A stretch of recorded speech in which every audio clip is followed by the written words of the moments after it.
like a Hellcat. Good morning to them, those who are watching the video in the morning. Good afternoon to them, those who are watching the video in the afternoon. And good evening to them, those who are watching the video in the evening. So let's start with the episode number 2, second of lesson number, chapter number 4, the Constitution. Okay. So let's, my dear friends, don't forget to like and subscribe the channel. Okay. So let's we start with the preamble of the Constitution. As preamble of the Constitution is the introduction of the goals and objectives. Okay. Goals and objectives of the Constitution, which have been mentioned here. So first we'll see that we the people of India. Okay. First of all, we should understand this, that we are the people of India. We are the citizen of India, and all the power of the Constitution is vested in the people. Okay. And it has been framed by the representatives of the Indian people after long debates and discussion. तो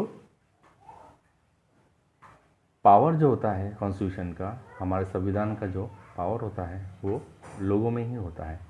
और हम ही क्या ये होता है कि कुछ प्रतिनिधि जो रहते हैं हमारे भारतीय लोगों के बीच में से हम उन्हें निकालते हैं, किसके थ्रू, बहुत ही एक लॉन्ग डिबेट और डिस्कशन है ना, उसके थ्रू।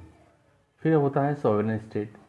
सॉवरेन स्टेट से हम क्या समझते हैं कि हमारी इंडिया तो एक इंडिपेंडेंट कंट्री है ही, पहले से ही स्वतंत्र है, लेकिन जो पूरा पावर, सुप्रीम पावर जो होता है ऑल द मैटर्स में, है ना, रिलेटेड ऑल द मैटर्स, या यूँ कहिए कि सभी मामलों में जो होता है, तो जिसमें हम खुद सुप्रीम हैं, हम खुद पावरफुल हैं, हमारे हाथ में ही पूरी भागडोर जो है वो हमारे स्टेट की है। तो ऐसे ही स्टेट को हम कहेंगे, ऐसी ही एक स्टेट को हम कहेंगे जो इंडिपेंडेंट हो इंटरनली एंड एक्सटर्नली बोथ, है ना, बाहरी तौर से और अंदरूनी तौर से जो क्षेत्र, जो स्टेट इंडिपेंडेंट है, स्वतंत्र है, उसको हम कहेंगे सॉवरेन स्टेट। फिर कहते हैं सोशलिस्ट स्टेट, है ना। तो जैसे कि हम समझ रहे हैं इस बात से, सोशलिज्म से हम वो बोल सकते हैं कि सोशल यानी सामाजिक या समाज से जो रिलेटेड प्रिंसिपल्स होते हैं, यानी कुछ नीतियाँ होती है हमारे कॉन्स्टिट्यूशन में हमने अडॉप्ट की है, और उसके साथ साथ हमने सोशल और इकोनॉमिक कुछ डिस्पैरिटीज़ या कुछ डिफरेंसेस है उसको हमने हटाने की कोशिश की है इसके थ्रू, है ना। तो सोशलिस्ट स्टेट में हम ये कह सकते हैं कि हमने कुछ सामाजिक और कुछ आर्थिक असमानताओं को हटाने का प्रयत्न या जोर उस पर दिया है। फिर आता है सेक्युलर स्टेट। सेक्युलर स्टेट में इंडिया जो है हमारी सेक्युलर स्टेट है। क्यों? क्योंकि यहाँ पर हर व्यक्ति को ये अधिकार मिला है कि वो अपना खुद का एक रिलीजन बना सकता है, एक धर्म बना सकता है, और गवर्नमेंट या स्टेट उसको किसी भी प्रकार से कोई भेदभाव नहीं करेगी, ना ही उसके अंदर कोई इंटरफियर या उसमें कोई आंतरिक अपनी प्रस्तुति करेगी। और जो लोग हैं, है ना, अलग अलग धर्म के जो लोग हैं, वो कानून के सामने सब एक ही है, समान है, समान रूप से उनको आदर सम्मान दिया जाता है और एक पहचान भी मिलती है। फिर हम बात करते हैं डेमोक्रेटिक कंट्री की। जैसे कि हमको पता है कि हमारी इंडिया एक डेमोक्रेटिक कंट्री है, और जिसमें डेमोक्रेटिक गवर्नमेंट हमने इस्टेब्लिश की है, लेकिन कैसे की है, हमने इलेक्टेड रिप्रेजेंटेटिव्स को, है ना, यानी जो लोगों के बीच से हमने प्रतिनिधि को चुनकर गवर्नमेंट बनाई है। फिर उसके बाद में हम ये कह सकते हैं कि एडल्ट फ्रेंचाइज, जो 18 साल या 18 साल से ऊपर है, वो वोट डालने का जिसको अधिकार है उसको बोलते हैं हम रिप्रेजेंटेटिव्स, या इसको हम बोलते हैं एडल्ट फ्रेंचाइज। और एडल्ट फ्रेंचाइज के थ्रू हम प्रतिनिधि को चुनकर लाते हैं, है ना। उसके बाद में सिटीजन जो होते हैं उनको अधिकार होता है कि वो वोट डाले या वोट डाल सकते हैं, और अपने प्रतिनिधि को चुनकर लाकर उसे एक पोस्ट दिलाकर बिना किसी भेदभाव के ये वो कर सकते हैं, ऐसा उनको अधिकार है। फिर हम बात करते हैं रिपब्लिक की। हम पता है हमें कि हमारी भारत देश जो है वो एक गणतंत्र देश है ना। तो जो प्रेसिडेंट होता है इसका, वो एक इलेक्टेड रिप्रेजेंटेटिव के तौर पे होता है, मतलब उसको हमें चुन कर लाना होता है। हमें अब एक प्रतिनिधि दिया जाता है जिनको हम चुनकर हमारा देश का राष्ट्रपिता, यानी हम बोल सकते हैं कि उसको हम प्रेसिडेंट बना सकते हैं। और उसकी पोस्ट जो होती है वो हेरिडिटरी नहीं होती है, मतलब उनका ही पुत्र उनके जगह पर बैठेगा, ऐसा नहीं होता है। फिर बात आती है सोशल जस्टिस की। अब हमें पता है कि इंडिया में जो है वो किसी भी प्रकार से किसी भी बेसिस पर कोई भेदभाव नहीं होता है, चाहे वो कास्ट हो यानी कि जाति हो, कोई भी प्रकार की फीमेल या मेल हो, है ना, मेल या फीमेल हो, तो किसी भी प्रकार से किसी या कोई धर्म हो, कोई भेदभाव नहीं किया जाता है। फिर आती है इकोनॉमिक जस्टिस।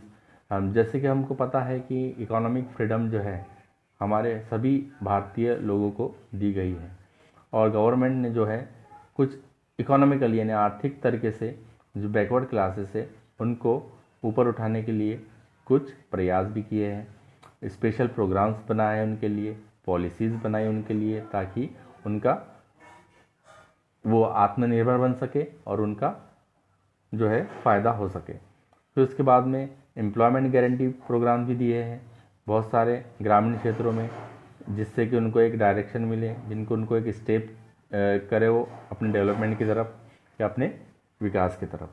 फिर पॉलिटिकल जस्टिस में हम ये समझते हैं कि हमारी इंडिया एक तो डेमोक्रेटिक कंट्री है, और जिसमें हर सिटीजन को, हर व्यक्ति को, सभी लोगों को ये अधिकार दिया गया है कि वो अपने विचार व्यक्त कर सकते हैं, अपना वोट डाल सकते हैं और कोई भी इलेक्शन प्रोसेस में भाग ले सकते हैं। फिर आता है freedom of thoughts, expression, belief, faith and worship. हमें फ्रीडम यानी आज़ादी काय से मिली है, मतलब हमारा देश तो आज़ादी है, उसके अलावा हमें हमारे देश में ये आज़ादी मिली है, ये स्वतंत्रता मिली है कि हम हमारे विचार, हमारे थॉट्स, हमारे बिलीफ, हमारी कुछ मान्यताएं, हमारे कुछ फेथ, विश्वास और हमारी पूजा, इन सब चीज़ों में हमें आप बिल्कुल पूरी तरीके से जो है वो स्वतंत्रता मिली है। यानी हम हमारा खुद का धर्म बना सकते हैं, खुद के हमारे व्यूज़ जो है, हम पॉलिटिकल व्यूज़ हो या और कोई हो, हम एक्सप्रेस कर सकते हैं। तो इस प्रकार से हम ये कह सकते हैं कि हमारा खुद का रिलीजन तो हम कर ही रहे हैं, उसको हम प्रैक्टिस भी कर सकते हैं और उसको हम प्रोपेगेट भी कर सकते हैं, स्प्रेड भी कर सकते हैं और फैला भी सकते हैं। तो हमारा स्टेट इसमें किसी प्रकार के रिलीजियस मैटर्स में कोई इंटरफेयर नहीं करता है। तो ये हो गई हमारी फ्रीडम। उसके बाद में इक्वल अपॉर्चुनिटीज टू ऑल, सभी को समान अवसर दिए जाते हैं।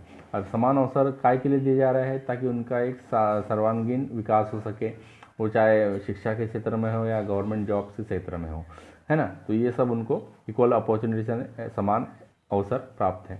ऑलराउंड डेवलपमेंट यानी सर्वांगीण विकास जो है उसके लिए भी हमारा गवर्नमेंट ने सभी लोगों को, जनता को ये समान अवसर दिए हैं, ताकि वो अपना राउंड डेवलपमेंट, ऑलराउंड डेवलपमेंट कर सके, अपने व्यक्तित्व को निखार सके। फिर बात आती है यूनिटी और इंटीग्रिटी की। तो इंडिया, जैसे हम कहते हैं कि एक फेडरल सिस्टम है जो अंदरूनी तौर से भी और बाहर तौर से भी फ्री है ना। और तो कॉन्स्टिट्यूशन जो है वो हमारा क्या है कि ये हमें कह रहा है क्लियरली कि हमें अपने इंडियन यूनियन के लिए प्रयत्न करना चाहिए, एकजुट होकर हमें अपने भारत देश को एकजुट होकर हमें उसे एकत्रित करके रखना है, यानी अनेकता में एकता बनाए रखना है। तो इंडियन सिटीजन जो है उनको एक ही सिटीजनशिप मिली है और वो है इंडियन यूनियन। इसकी एक ही सिटीजनशिप उनको मिली है जनता को, कि वो है हमारा इंडियन यूनियन। और हमारा जो नेशनल ऑब्जेक्टिव या हमारा जो मूल मंत्र है कि हमारी यूनिटी और वननेस, यानी एकता और अनेकता में एकता और वननेस, यानी हम एक साथ मिलजुल कर रहे। फिर उसके बाद में आता है ब्रदरहुड, भाईचारा। हमें भाईचारे के साथ में भी रहना है, क्योंकि ये हमारे राष्ट्रीय यूनिटी, इंटीग्रिटी और डेवलपमेंट के लिए बहुत ज़रूरी है ना। इसके साथ साथ ये भी ज़रूरी है कि हम ब्रदरहुड की फीलिंग जो है, यानी भाईचारे की, और सब समान एक रूप से एक साथ रहे। ये सब चीज़ें, चाहे वो कोई भी जात का हो या कोई भी भाषा का हो, कोई भी क्षेत्र का हो या कोई भी क्लास का हो, हमें एकजुट होकर एक भाईचारे के साथ में रहना है। तो उसके बाद में आता है हमारे preamble of the constitution is a document which uphold the highest goal and source of inspiration for development. तो हमने भी पढ़े हमारे प्रीमेबल ऑफ द कॉन्स्टिट्यूशन, जो एक डॉक्यूमेंट के रूप में है और जो हमें ये दर्शाता है कि जो गोल्स और जो प्रिंसिपल्स है उसके, वो हमारे लिए एक विकास के लिए एक प्रेरणादायक है ना, प्रेरणादायक सोर्स है, जिसको हम कह सकते हैं कि हम is a source of inspiration for development. तो ये हमने अभी प्रीमेबल ऑफ द कॉन्स्टिट्यूशन पढ़े। तो मेरे भाइयों, बहनों और बच्चों, those who are watching the videos, I will once again tell you that please like the video and subscribe also. Okay, so thank you very much. We'll meet in the next video. Up till then, goodbye, good night.